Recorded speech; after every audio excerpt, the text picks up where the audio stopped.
सरगम इथे हा कार्यक्रम आयोजित केलेला आहे आणि अमृत गोहिल यांनी याचं आयोजन केलेलं आहे.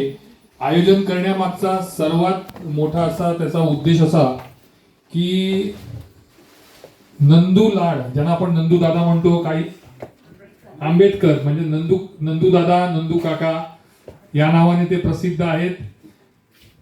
पार्टी बदलली तुम्ही.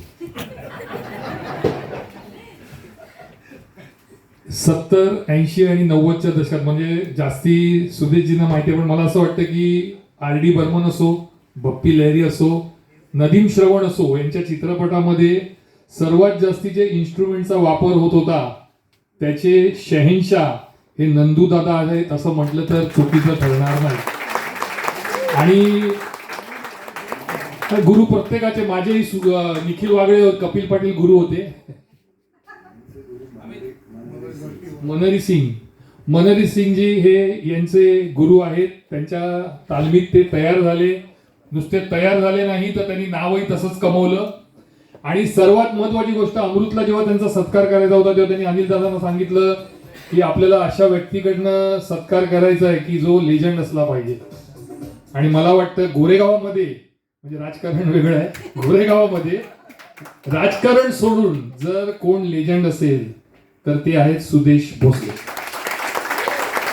कारण मी गेल्या वेळी पण सांगितलं, आताही तेच सांगतो की अगदी जमिनीवर चालणारे, कोणताही अभिमान नसलेला किंवा कोणताही मोठेपणा नसलेला, कारण सध्या स्थिती अशी असली की 2 गाणी गायले की माणूस हवेत तरंगायला लागतो, त्याला अपवाद आहेत सुदेश भोसले.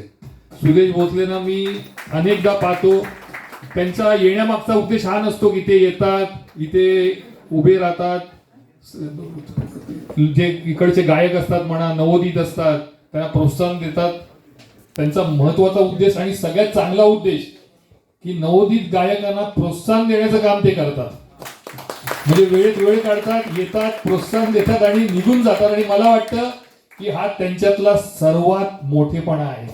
त्यामुळे एकदा टाळ्या होऊन जाऊ दे सुदेश भोसलेंसाठी.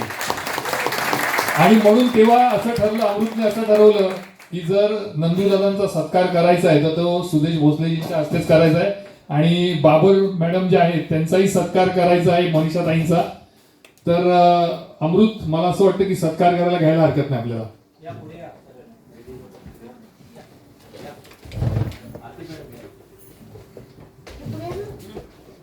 आणि आपल्या गोरेगावकरांसाठी सर्वात चांगली आणि अभिमानाची एक बाब अजून आहे की सध्या सुदेशजी देशाच्या बाहेर भरपूर कार्यक्रम करत आहेत. म्हणजे केवळ आशाजी ज्या इंडस्ट्री मधल्या लिजेंड आहेत त्यांच्याबरोबर ते शो करतायत, अमित कुमार यांच्याबरोबर करतायत, पण आज म्हणजे मला असं वाटतं इंडोनेशिया सारख्या ठिकाणी, जकार्ता ठिकाणी आपण 2-3 शो केले आणि तिकडे त्याने भारताचा झेंडा गाडून आले. ते म्हणजे भरपूर फॅन फॉलोअर्स आहेत त्यांचे तिकडे पण, म्हणजे केवळ आपल्या देशात नाही विदेशातही आहेत. या नंदू दादा हे देखील आपल्या गोरेगावातील एक भूषण आहे. कारण त्यांच्यासारखे आर्टिस्ट आपल्या गोरेगावात आहेत. म्हणजे ज्यांनी चित्रपट सृष्टीमध्ये चांगल्या चांगल्या दिग्गज जे संगीतकार आहेत, जे गायक आहेत, त्यांच्या सोबत काम केलंय, त्यापैकी एक आहे नंदू दादा. तर एकदा जोरदार टाळ्या होऊन जाऊ दे नंदू दादासाठी.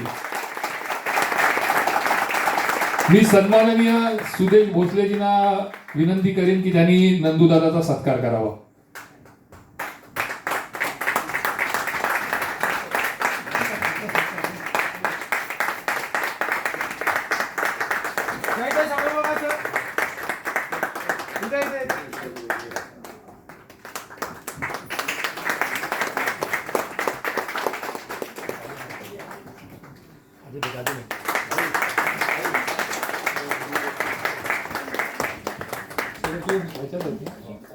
एव्हरशाईन